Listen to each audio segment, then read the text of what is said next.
नमस्कार जय हिंद प्यारे साथियों, कैसे हैं आप सभी लोग। मैं उम्मीद करता हूं आप सभी लोग बहुत अच्छे होंगे। आपका बहुत बहुत स्वागत है आपके अपने उत्कृष्ट परिवार में।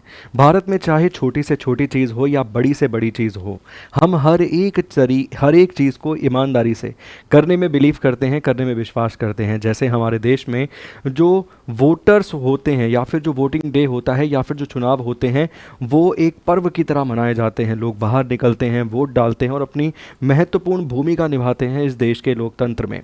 और वैसी ही एक भूमिका हमें और निभानी है, बढ़ चढ़ कर भाग लेना है हमारी जनगणना, हमारी सेनेसस के अंदर। देखिए, अगर हम बात करें सेनेसस के संबंध में, तो शुक्रवार से सेनेसस जो है उसके लिए आप ऑनलाइन भी यहाँ पर खुद फॉर्म भर के अप्लाई कर सकते हैं। मतलब बता रखा है, देख लीजिए कि 15 तक खुद ऑनलाइन भर सकते हैं। 29 सवालों के जवाब देने होंगे। कुल मिला के 33 प्रश्न आपको मिलेंगे, उसमें से 29 सवालों के जवाब आपको देने होंगे और ये काम स्वयं आप अपने घर बैठ के कर सकते हैं।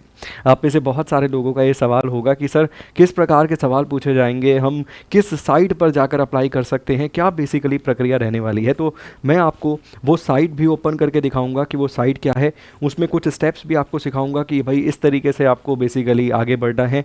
फिर कौन कौन से सवाल आपको मिलेंगे उनके बारे में भी समझाऊंगा। तो सबसे पहले मैं आपको साइट ही दिखाता हूँ कि वो साइट आपको कौन सी देखने के लिए मिलती है। देखिए, यहाँ पर अगर आप देखेंगे तो मैं एक बार वापस चला जाता हूँ ताकि आपको नज़र आए। मैंने लिखा है sc.census.gov.in, नोट कर लीजिए, sc.census.gov.in। मैं इस पर गया, मैंने सर्च किया गूगल पे, और जो पहला यहाँ पे खुलेगा ना, सेल्फ एन्यूमरेशन का जो खुला हुआ है यहाँ पे, इसे हम ओपन करेंगे और इस प्रकार का पेज जो है यहाँ पर आपके सामने खुल के नज़र आ जाएगा। मुझे तो लिटरली खुद भी बड़ी खुशी हो रही है, क्योंकि देखो यार, हमारे समय पे भी जनगणना 2011 में हुई थी और उसमें हमने अपनी भूमिका निभाई थी। उस चीज़ को भी तकरीबन 15 साल से अधिक का समय बीत गया है। तो आप में से तो बहुत सारे ऐसे होंगे जिनका जन्म भी हो सकता है कि 2011 के बाद हुआ हो, उन्होंने अपनी कोई भूमिका निभाई ना हो, या फिर हो सकता है आप में से कोई 3 साल का हो, 4 साल का हो, इतना आपको जनगणना के बारे में ना पता हो। मगर आज की डेट में आप में से बहुत सारे ऐसे होंगे जो 18 वर्ष से अधिक हो चुके होंगे।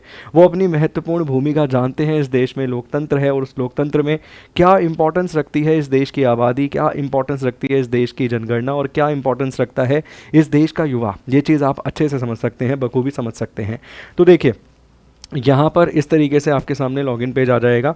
क्या कर रहा है, मतलब मान लीजिए भाई साहब आप में से कोई है जो भाई बिहार में रहता है, ठीक है, तो वो बिहार सेलेक्ट करेगा। आप में से हो सकता है कि कोई हो अपना आंध्र प्रदेश में रहता है, तो वो आंध्र प्रदेश सेलेक्ट करेगा। हो सकता है आप में से कोई ऐसा हो जो छत्तीसगढ़ में रहता है, तो वो छत्तीसगढ़ सेलेक्ट कर लेगा। तो इसी तरीके से आप में से जो जहाँ रहता है, कोई हरियाणा में रहता है, कोई गुजरात में रहता है, और बहुत सारे लोग ऐसे हो सकते हैं सर उत्तर प्रदेश में रहते हैं, राजस्थान में रहते हैं। तो ऐसे कई सारे लोग आपको जो है वो देखने के लिए मिलेंगे। तो मान लीजिए कि मैंने यहाँ पे राजस्थान फिल कर दिया। उसके बाद क्या करना है, उसके बाद ये जो कैप्चा आपके सामने लिखा हुआ है ना, आपको ये फिल करना है। ये जो कैप्चा यहाँ पर आपके सामने लिखा है ना, आपको ये फिल करना है।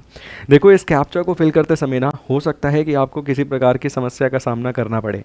आप एक बार डालें, 2 बार डालें और वो लगातार आपको गलत होता हुआ नजर आए। तो ऐसी परिस्थिति में क्या करिएगा, ये जो ऑप्शन दे रखा है ना यहाँ पे, ये वॉल्यूम का सिंबल अगर आप देखेंगे यहाँ बना हुआ है, इसे ऑन कर लेना।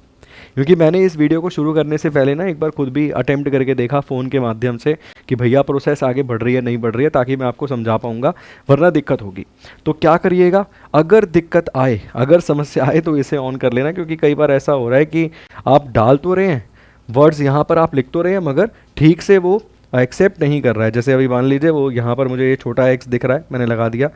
उसके बाद कैपिटल W है, कैपिटल W है, फिर कैपिटल यहाँ पर U नज़र आ रहा है, कैपिटल यहाँ पर G नज़र आ रहा है और कैपिटल यहाँ पे Y नज़र आ रहा है। तो मैंने यहाँ पर इसे फिल कर दिया, ठीक है।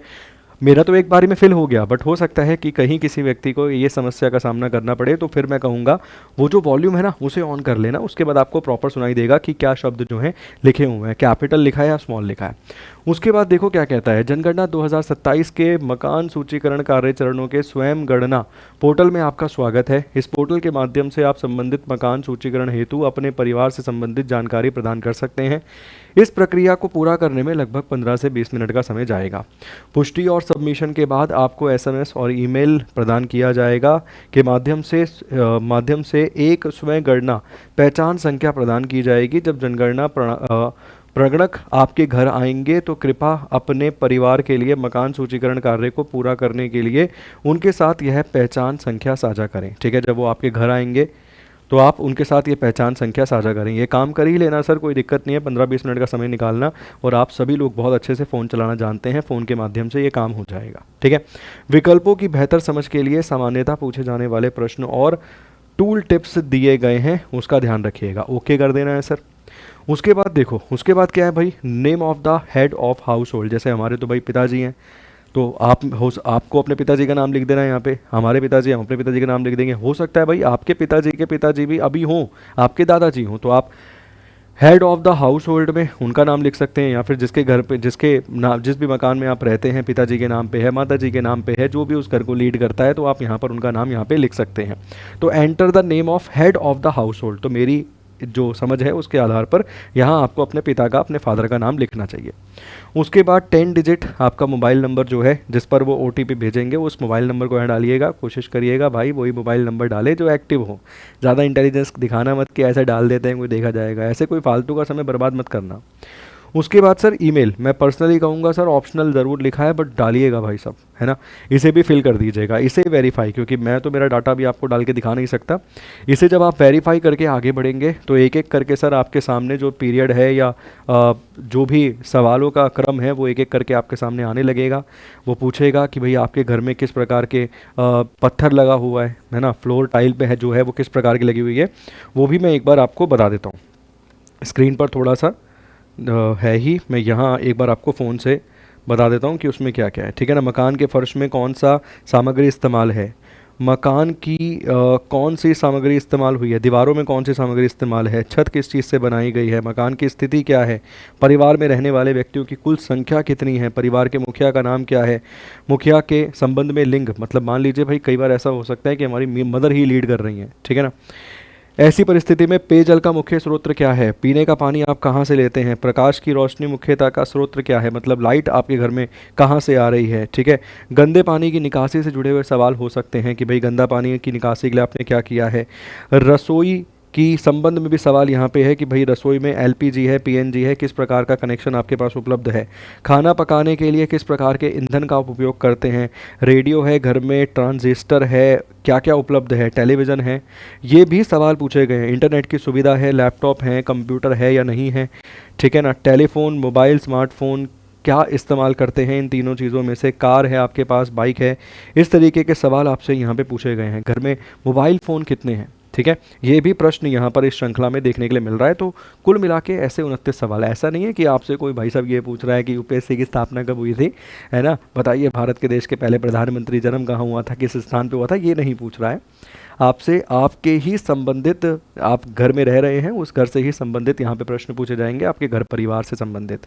भाई आपके पास गाड़ी है, वहाँ पे टिक कर देना है गाड़ी है।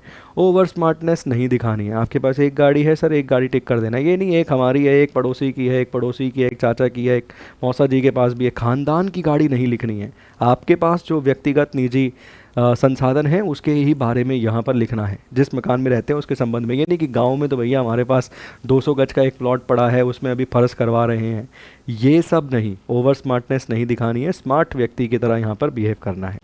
अगर फिर भी इसके संबंध में भी आपको कोई दिक्कत आती है, कोई समस्या आती है, तो मुझे बताइएगा, मैं उसको फिर इस स्टेप को आगे करके मेरा ही डाटा यहाँ पे लगा के और उसके स्क्रीनशॉट लगा के आपको दिखा दूंगा कि भाई किस किस तरीके से मैंने इसको फिल किया है। ठीक है।